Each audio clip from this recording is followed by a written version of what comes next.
कि 2026 में वहाँ की जनता, बंगाल की जनता ऐसा मुंह तोड़ जवाब देगी।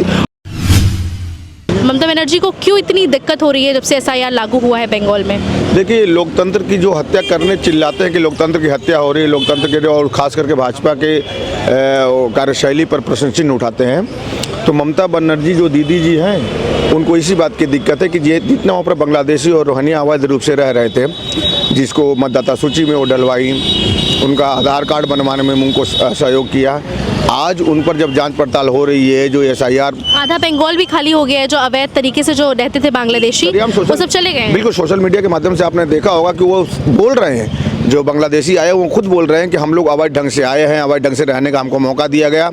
और ख़ास करके उस समय जब यहाँ पर मतदान होने का स्थिति बनती थी, तो जब उनसे पूछा जा रहा है कि तुम कैसे आए और यहाँ पर तुम किस बिहार पर रह रहे हो, तो वो बोल दे रहे, ईमानदारी से बोल दे रहे हैं कि हम लोग अवैध ढंग से आए और हम लोग जाना चाह रहे हैं, क्योंकि हम लोग न कानूनी दावपेच में फंसना चाह रहे हैं और न ही यहाँ पर राजनीतिकरण हम लोगों के ऊपर हो पाए। और यही राजनीतिकरण ममता दीदी करती आई है, जो पिछले बैक टू बैक वो शासन सत्ता में आई है। तो इसकी वजह यही रही, आने वाला जो चुनाव होगा अगर पारदर्शिता के साथ हुआ, निष्पक्षता के साथ हुआ, तो देखिएगा वो सरकार उनकी ढह जाएगी। ममता बनर्जी का कहना ये भी कि हाँ, एसआईआर जब से लागू हुआ है उसके बाद से मुस्लिम जो समुदाय के लोगों हैं उनको ज़्यादा दिक्कत परेशानी पहुँचाई जा रही है। किस लिए उनको परेशानी हो रही है? देश के आम आदमियों को और परेशानी हिंदुओं को नहीं हो रही, सिर्फ मुसलमानों के एसआईआर से परेशानी हो रही। इसका मतलब है कि तुम कहीं ना कहीं तुम गलत हो, इसलिए तुमको परेशानी नहीं। जो मुस्लिम समाज यहाँ का है उसको परेशानी नहीं हो रही, जो जिसके पास सारे एविडेंस है, जो यहाँ का निवासी है उसके सिर्फ उन्हीं के बंगाल में ही परेशानी हो रही मुस्लिमों को। ये सिर्फ तुष्टीकरण की नीति है। और उन्होंने जो कि उनको ये खतरा है कि उनका जो वोट बैंक अभी तक था, जो बांग्लादेशी वोट बैंक था, जिनके आधार पे अब तो एसआईआर में आ रहा है कि एक वोट के मर चुके 17 लोग उसी वोट पे वो मर चुके हैं, उसी नाम के बने हुए हैं। अब उनकी जब जांच हो रही है तब उनको परेशानी हो रही है, क्योंकि इसी आधार पे 15 साल उन्होंने सरकार ममता बनर्जी की चली, इसी आधार पे 30 साल वामपंथियों की सरकार चली। वहाँ भारतीय जनता पार्टी की सरकार थोड़ी सी रही है, जो कि उन्होंने आकर के ये इन लोगों ने सिर्फ तुष्टीकरण की राजनीति करके अब ये चाह रहे हैं। अब कल एक सिगु पावर खड़ा करा दिया अपने विधायक के द्वारा, उसको सिर्फ दिखाने के लिए हटाया है, उसको कुछ नहीं।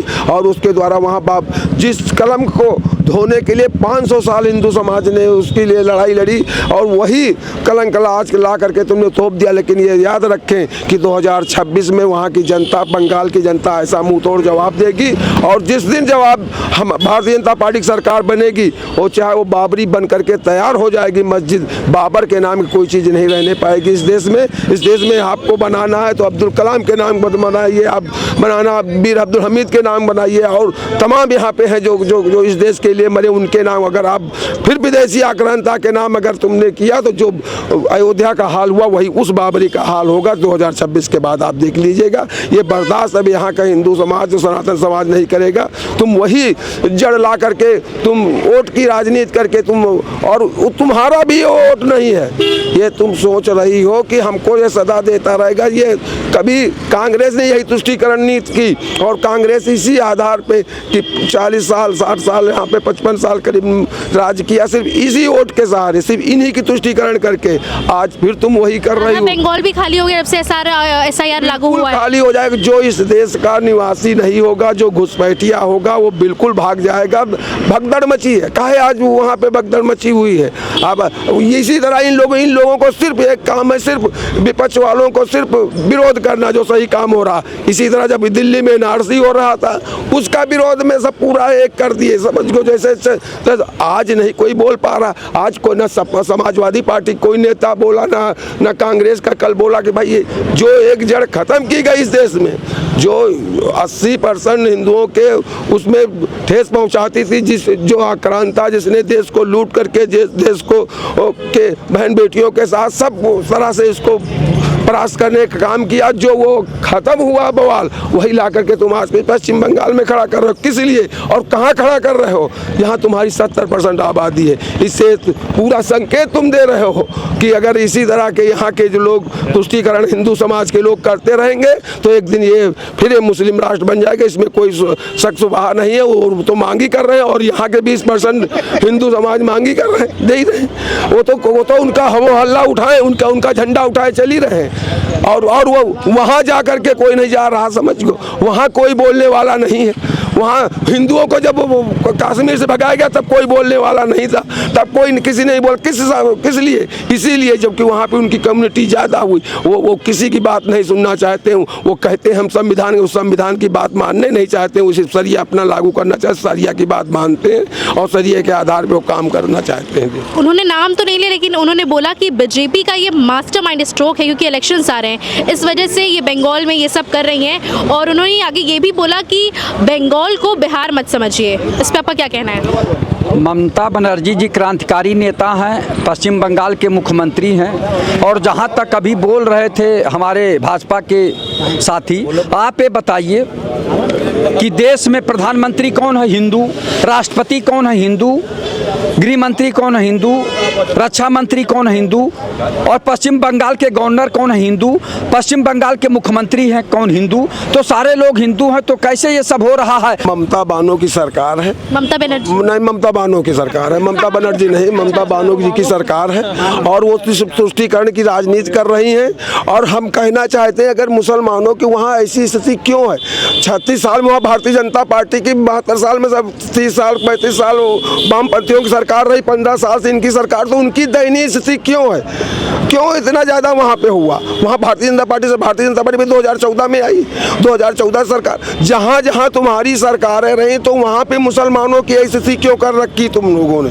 तो उसके लिए तुम लोगों ने सिर्फ तुष्टीकरण की राजनीति किया है, तुमने उनका वोट लिया। सारे मुसलमानों को मैं दोषी नहीं मानता हूँ, उसमें कुछ है जो कि देश को विघटन की ओर ले जाना चाहते हैं, वो देश के साथ नहीं है। उनकी वो रहे तो यहाँ रहे, खा तो यहाँ रहे, सुविधाएं इस देश की ले रहे हैं। उसमें मुसलमान ही भी नहीं हिंदू भी हैं उसमें कुछ 20% जो कि यहाँ रहे, सारी सुविधाएं इस देश के ले रहे हैं। देश को वो काटने का काम कर रहे हैं, देश को बांटने का काम कर रहे हैं। जब एक देश, जब तुमको यही था तो क्यों बंटवारा क्यों हुआ हिंदू मुसलमान के नाम पे? पूरा अफगानिस्तान पाकिस्तान एक रहने देते। ममता बनर्जी ने खटमल बोला है बीजेपी को, कहा जितनी जल्दी उसको हटाया जाए उतना ही अच्छा होगा। क्यों ऐसा, क्या विचार है आपके इस पे? अब खटमल तो है ही है, जहाँ लग जाता है एयरपोर्ट में लग गया, देखो वहाँ पे बड़ी समस्या हो गई है। ठीक है, तो बीजेपी को खटमल बोला गया तो वो सही बोला गया है ना, कहीं ना कहीं। अभी देखो अगर ये बीजेपी खटमल ना होता तो एयरपोर्ट पे ऐसा समस्या ना आता। इंडिगो फ्लाइट वाला? हाँ, वही इंडिगो फ्लाइट वाला, बस यही कहना चाहूँगा। समझ बीजेपी का कैसे? बीजेपी का है, अगर अभी तक तो इस तरह का कोई कभी नहीं हुआ माहौल, लेकिन अब क्यों हो रहा है? तो वो तो उनकी टेक्निकली कुछ इशू था, इस वजह से हुआ है। टेक्निकली इशू कुछ नहीं, वो सब जान कर किया जाता है कि क्यों? अभी चुनाव में भी अभी विस्फोट वगैरह और वहाँ ये सारी चीज़ें सब टेक्निकली ही सब होता है। तो सब बीजेपी ने करवाया, मतलब बिल्कुल मैं यही कहना चाहूँगा। मैम, बीजेपी के नाम से देश में तो कुछ लोगों के पेट में दर्द ही है। कहाँ जा रहे हो भैया? पेट में दर्द है, उसकी दवा का इलाज भी है। बिल्कुल हम कह रहे हैं कि जब भारतीय जनता पार्टी की सत्ता यहाँ पर आती है तो पाकिस्तान में मातम क्यों छाता है, क्यों छा जाता है? ऐसा बताइए। हमको पाकिस्तान से कुछ लेना देना नहीं, उसकी सीमाएं अलग, हमारी सीमाएं अलग, सिर्फ एक विचारों का विवाद है, हमारी उसकी विचारधारा नहीं मिल रही है। उसी विचारधाराओं को इस देश में जो आस्तीन के सांप है, गद्दार टाइप के हैं, वो उसी विचारधारा को लेकर चलते हैं। ममता दीदी भारतीय जनता पार्टी को खटमल कर दे रही हैं, भारतीय जनता पार्टी को ममता बानो कर दे रही हैं।